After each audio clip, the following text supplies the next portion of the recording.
निवडणुकांना निवडणुकीसारखं घ्यायचं असतं, निवडणुका झाल्यावर सगळं विसरायचं असतं, असं वक्तव्य भाजपचे प्रदेशाध्यक्ष रवींद्र चव्हाण यांनी केले।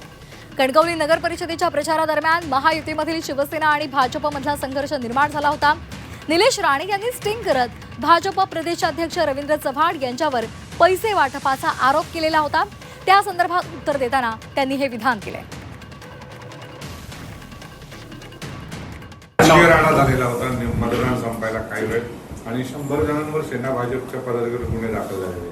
मी मगाशीच माझ्या सांगण्यामध्ये मी हे सांगण्याचा प्रयत्न केला। निवडणुका असतात, निवडणुकांना निवडणुकीसारखं घेतलं पाहिजे आणि निवडणुका संपल्यानंतर सर्व विसरलं पाहिजे।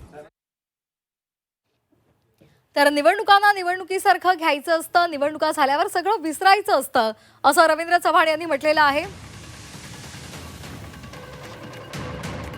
तर निलेश राणे यांनी स्टिंग केलेलं होतं आणि त्यांनी रवींद्र चव्हाण यांच्यावर पैसे वाटपाचा आरोप केलेला होता आणि त्या प्रश्नावर उत्तर देताना रवींद्र चव्हाण यांनी महत्त्वाचं विधान केलेलं आहे।